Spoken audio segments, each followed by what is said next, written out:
একুশের লড়াই, ধর্মতলায় ধর্মযুদ্ধ।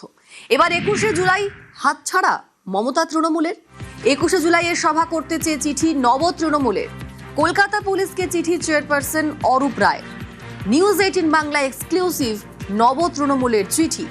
সভা করতে চেয়ে অনুমতি চিঠি মমতা তৃণমূলেরও।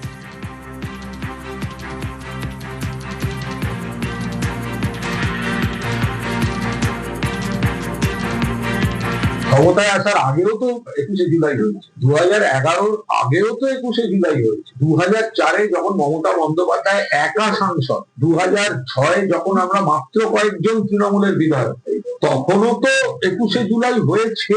1993 সালের 21শে জুলাই মমতা বন্দ্যোপাধ্যায় ডেকেছিলেন, সেদিন তো তৎকালীন প্রদেশ কংগ্রেস তো বিরোধিতা করেছে। দলের থেকে বড় কথা মমতা বন্দ্যোপাধ্যায়ের আন্দোলনের স্রোতের শহীদ তর্পণ, ফলে মমতা বন্দ্যোপাধ্যায়ের অধিকার আছে এই শহীদ তর্পণটা করার। এবং 21শে জুলাই তো নিশ্চিতভাবে আমাদের আবেগ, এবং 21শে জুলাই কর্মসূচি গ্রহণ করার বিষয় আমার মনে হয় না কোথাও কোনো রকম সন্দেহ রয়েছে। কালীঘাট তৃণমূল বলছে যে তারা যদি 21শে জুলাই পালন করেন এবং সেটা ধর্মতলাতেই করবে। ওরা কি বলছে তার উত্তর তো আমি দিতে পারবো না, কারণ ওনারাই ওটার উত্তর দিতে পারে। এবং আমাদের উত্তর আপনারা আমাদের NCW মিটিংটা হয়ে যাওয়ার পরে উত্তরগুলো আপনারা পেয়ে যাবেন। পশ্চিমবঙ্গে বিধানসভা নির্বাচন হেরে যাওয়ার পর তৃণমূল কংগ্রেসের 21শে জুলাই চেহারা কি হবে তা নিয়ে নানা মহলে নানা প্রশ্ন উঠছে। এক্ষেত্রে দাঁড়িয়ে কালীঘাটপন্থী তৃণমূল কংগ্রেসের নেতারা ইতিমধ্যে পুলিশকে চিঠি দিয়ে পুরনো জায়গা অর্থাৎ ভিক্টোরিয়া হাউসেই তারা এই সমাবেশ করতে চাইছেন, এবং তাদের বক্তব্য যেখানে গুলি চালানোর ঘটনা ঘটেছিল তার মধ্যে ধর্মতলা পড়ে এবং ওই ভিক্টোরিয়া হাউসের সামনের ঘটনার সঙ্গে আবেগ জড়িয়ে রয়েছে, তাই তারা সেখানে সভা করতে চান। যদিও কিছুদিন আগে একটি কলকাতা হাইকোর্টের তরফ থেকে একটি মামলার ক্ষেত্রে রাস্তা বন্ধ করে 21শে জুলাই করা নিয়ে ইতিমধ্যেই মমতা বন্দ্যোপাধ্যায়, অভিষেক বন্দ্যোপাধ্যায়ের যে ভূমিকা তার সমালোচনা করা হয়েছে। অন্যদিকে অপর গোষ্ঠী তৃণমূল কংগ্রেসের অর্থাৎ ঋতব্রত সন্দীপনদের গোষ্ঠী, তারাও 21শে জুলাই নিয়ে দলের কর্মীদের যে আবেগ এবং তাদের সঙ্গে যে সমস্ত নেতারা রয়েছে তাদের যে আবেগের কথা মাথায় রেখে তারাও চাইছেন 21শে জুলাই পালন করতে। তবে তারা কোথায় করবেন সে ব্যাপারে চূড়ান্ত সিদ্ধান্ত নেওয়া হলেও মনে করা হচ্ছে কর্মীদের আবেগকে ধরে রাখতে যদি নাম এবং প্রতীককে হাতে পেতে হয় তাহলে 21শে জুলাই তাদের কাছে অন্যতম অস্ত্র হবে। ফলে এবার তৃণমূলের 21শে জুলাই কর্মসূচি ঘিরেও দুই শিবিরের মধ্যে টানাটানি। ক্যামেরা সুব্রত জানার সাথে আবির ঘোষাল, নিউজ 18 বাংলা, কলকাতা। মমতার তৃণমূল বনাম নব তৃণমূল। তৃণমূলের নাম লোগো ব্যবহারের লড়াই এবার থানায়। 4 থানায় ঋতব্রতদের বিরুদ্ধে অভিযোগ। প্রগতি ময়দান, কালীঘাট সহ 4 থানায় মমতা তৃণমূলের অভিযোগ। বিনা অনুমতিতে দলের নাম ব্যবহারের অভিযোগ। আমরা 22শে জুন আমরা একটি মিটিং করে ন্যাশনাল ওয়ার্কিং কমিটি এবং ওয়ার্কিং কমিটি আমরা তার সিদ্ধান্ত নিয়ে ফেলেছি। অরূপ রায় আমাদের চেয়ারপারসন, তো সেইটাও আমরা সিদ্ধান্ত নিয়ে ফেলেছি। তো সেই কারণেই আমরা এই মিটিংটা এখানে করেছি তৃণমূল কংগ্রেসের লোগো নিয়ে। এতে তো কোনো অসুবিধা নেই কোথাও। ওনারা বলছেন এটাতে নাকি প্রতারণা করা হচ্ছে। সেটা ওনারা কি বলছেন ওর জবাব আমি দেব না।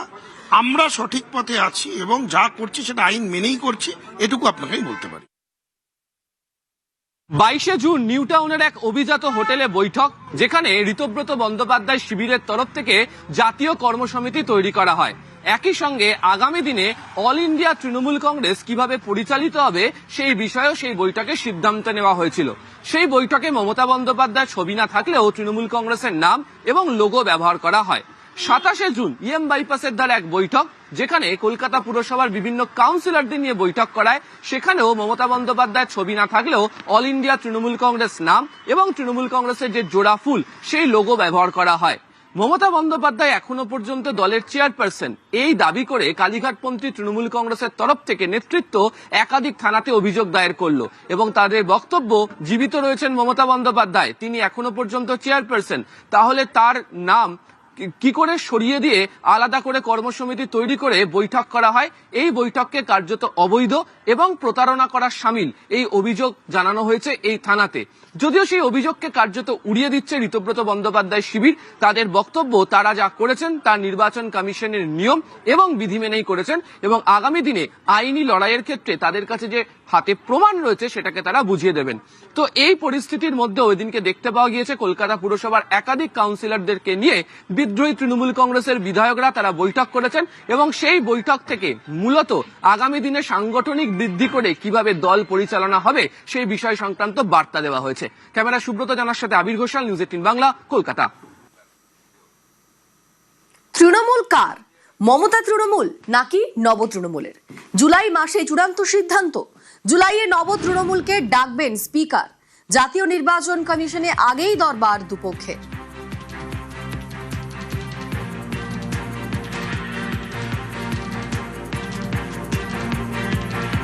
প্রতীক নেওয়ার প্রশ্নটা কোথা থেকে আসছে? আমরা এনডব্লিউসি মিটিং করেছি, সেই মিটিংয়ে আমাদের যা সংখ্যা দরকার সেই সংখ্যা রয়েছে। আমরা প্রিন্সিপাল অপোজিশন বিধানসভায় এবং আমরাই তো তৃণমূল কংগ্রেস, তো আমরাই যখন তৃণমূল কংগ্রেস তো স্বাভাবিকভাবে দলটা তো আমাদের সাথেই থাকছে। যা সংখ্যা আমাদের কাছে আছে আমার মনে হয় না কোথাও কোনো অসুবিধে আছে। এটা সময়ের সাথে পরিষ্কার হয়ে যাবে।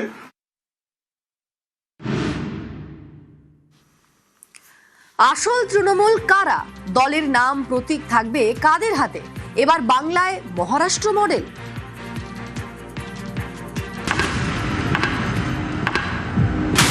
कितने एमएलए हैं? ভোটে হারার পর থেকেই তৃণমূলে ভাঙন। তৃণমূল বনাম তৃণমূলের লড়াই। একদিকে মমতা বন্দ্যোপাধ্যায়ের তৃণমূল, আর একদিকে নব তৃণমূল। তাদের লড়াই এখন এমন জায়গায় গেছে যেটা দেখলে হয়তো গব্বর সিং বলতেন কিতনে এমএলএ হ্যায়। কারণ এটাই হচ্ছে আসল কথা, কার হাতে কত সংখ্যা। দেখুন, একদিকে হচ্ছে নব তৃণমূল, আরেকদিকে হচ্ছে মমতার তৃণমূল। নব তৃণমূল গত 22শে জুন একটি বৈঠক করে, ওয়ার্কিং কমিটির বৈঠক। সেই বৈঠকে ঠিক করেছেন তারা চেয়ারম্যান হিসাবে অরূপ রায়কে, যেটা দেখে অনেকে বলছেন এ তো মমতাহীন তৃণমূল হয়ে গেল। কারণ মমতা বন্দ্যোপাধ্যায় ছিলেন তৃণমূলের চেয়ারম্যান, এই নব তৃণমূল চেয়ারম্যান ঠিক করেছেন অরূপ রায়কে। উল্টো দিকে মমতা বন্দ্যোপাধ্যায়ের তৃণমূলে কিন্তু বসে নেই। তারা যেটাকে অস্ত্র করছেন সেটা হচ্ছে 2023 সালের একটি মামলা। শিবসেনা সেই মামলায় সুপ্রিম কোর্ট যে পর্যবেক্ষণ দিয়েছিল সেটাকে তারা অস্ত্র করছেন। সেই মামলাটা কি? Subhash Desai versus governor of মহারাষ্ট্রের মামলা।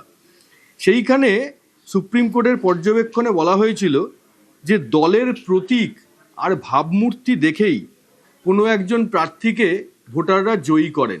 তাই ভোটের পর সেই প্রার্থী যদি অন্য কোনো দিকে চলে যান এবং তার মতো আরও অনেক প্রার্থী যদি অন্য কোনো দিকে চলে যান এবং দাবি করেন যে তারাই আসল সেই দল, সেটা কখনোই করা যায় না। মানে সংখ্যা থাকলেই, সোজা কথা যেটা সুপ্রিম কোর্টের পর্যবেক্ষণে স্পষ্ট হয়েছিল, যে সংখ্যা থাকলেই দাবি করা যায় না যে তারাই আসল দল। সুপ্রিম কোর্টের এই পর্যবেক্ষণকেই এই মমতা বন্দ্যোপাধ্যায়ের তৃণমূল যারা আছেন মমতা বন্দ্যোপাধ্যায়ের সাথে, তারা অস্ত্র করতে চাইছেন। পাল্টা নব তৃণমূল বলছে যে আমাদের হাতে যেখানে সংখ্যা, তাহলে দল এবং প্রতীক দুটোই আমাদেরই পাওয়ার কথা। নির্বাচন কমিশনকে বলবো আমরাই আসল তৃণমূল। স্যার, আমরাই আসল তৃণমূল। আমরা নতুন কর্মসমিতি গঠন করেছি, নতুন চেয়ারম্যান অরূপ রায়। অন্য কোনো গোষ্ঠী কর্মসমিতির কথা বললে তাকে আর গুরুত্ব দেবেন না। তৃণমূল দলের নাম প্রতীকটা আমরাই চাই। আপনাদের সঙ্গে কি সংখ্যাগরিষ্ঠ জনপ্রতিনিধি ও দলীয় পদাধিকারী আছেন? হ্যাঁ স্যার, আমাদের হাতেই সংখ্যা আছে, আমরা প্রমাণ করে দেব। আমাদের 2/3 বেশি বিধায়ক, আমাদের জেলার যে অর্গানাইজেশন স্ট্রাকচার, নির্বাচিত প্রতিনিধিরা, জনপ্রতিনিধিরা কর্পোরেটর হতে পারেন, মিউনিসিপ্যালিটির কাউন্সিলর হতে পারেন, জেলা পরিষদ হতে পারেন, পঞ্চায়েত সমিতি, majority of the people are with us. আমরাই তৃণমূল কংগ্রেস। মমতা বন্দ্যোপাধ্যায়ের যেটা প্রতীক সেটাই আমাদের প্রতীক, সেটাই মানুষের প্রতীক। যারা ঘাসের উপর জোড়া ফুল নেওয়ার জন্য লাফাচ্ছেন, তো ক্যারি করতে পারবেন তো সেটা? ভোট কই, মানুষ কই, সমর্থন কই? ওনাদের মুখগুলো তো বিশ্বাসঘাতকতার প্রতীক হয়ে যাচ্ছে। নিশ্চিতভাবে আমাদের মমতা বন্দ্যোপাধ্যায় তৈরি করা ঘাসের উপর জোড়া ফুল, নিশ্চিতভাবে আমরাই আসল তৃণমূল এবং আমাদের সঙ্গেই প্রতীক থাকবে। দিনের শেষে জেনে রাখতে পারেন, যদি ঘাসের উপর জোড়া ফুল ওনারা হাতে নিয়েও বসে থাকেন, প্রতীক নিয়ে করবেন কি? কারণ মমতা বন্দ্যোপাধ্যায়ের মুখ, সমর্থন, মমতা বন্দ্যোপাধ্যায় তো আমাদের সঙ্গে। তৃণমূল এখন আঞ্চলিক দল। এই আঞ্চলিক দলকে প্রতীক দেয় ইলেকশন কমিশন কোন আইনে? সেই আইনটা হচ্ছে election symbols reservation and allotment order 1968।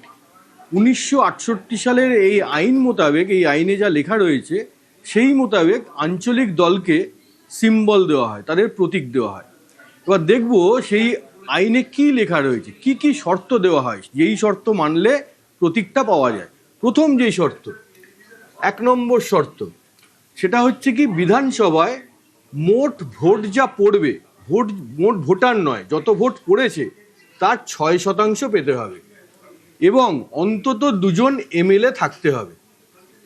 দেখুন তাহলে কি দাঁড়াচ্ছে, মোট ভোট আমাদের এবার ভোট পড়েছে মোট 6,30,00,000।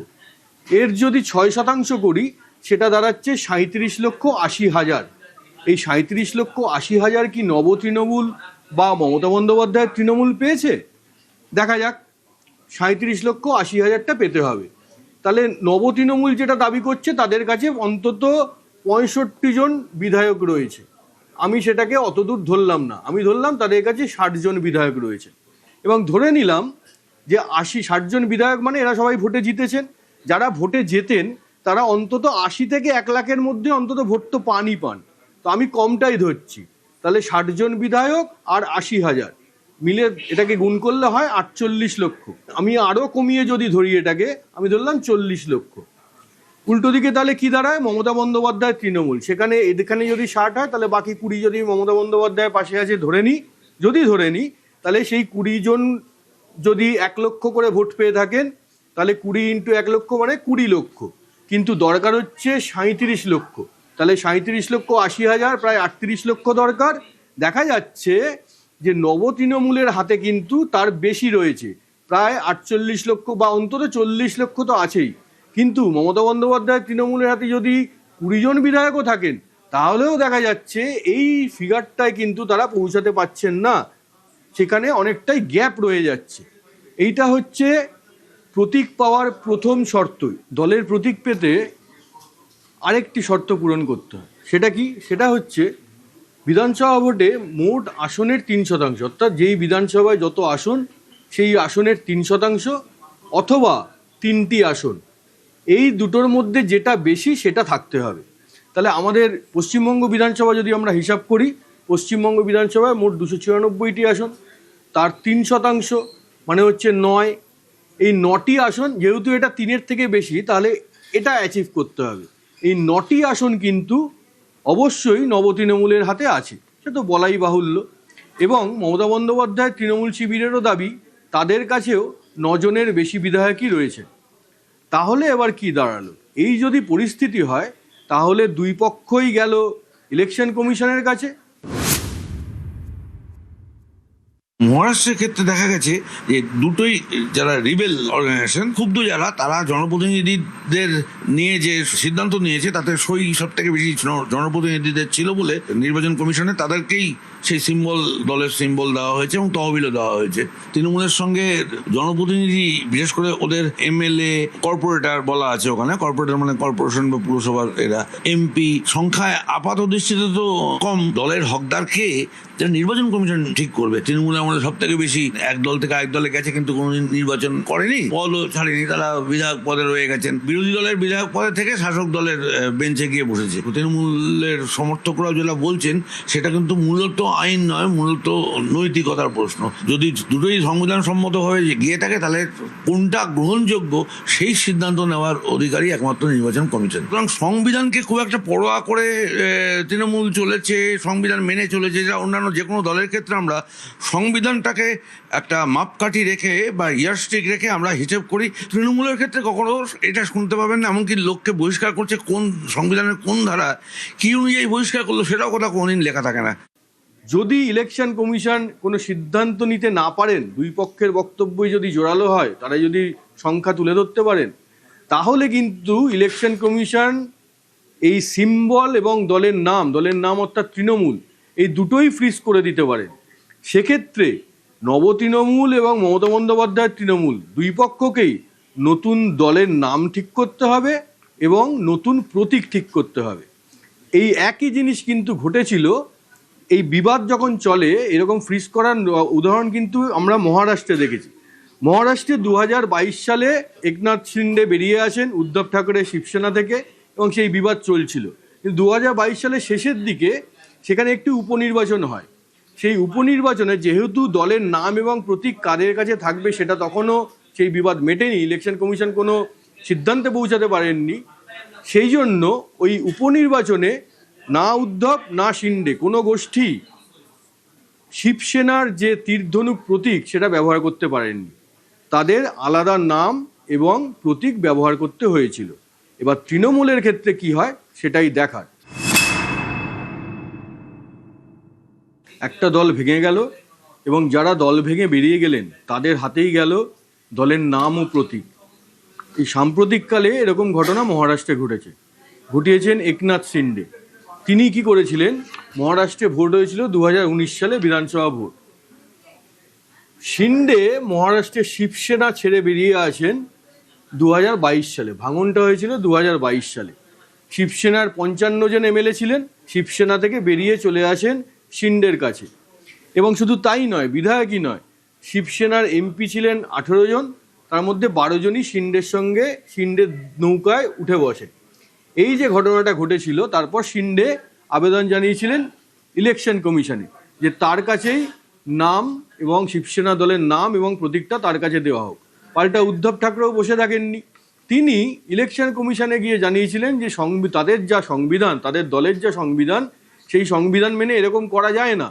সেই সংবিধান তখন খতিয়ে দেখা হয়েছিল এবং সেই সংবিধানকে অসাংবিধানিক বলে খারিজ করে দিয়েছিল কমিশন। কেন বলেছিল অসাংবিধানিক?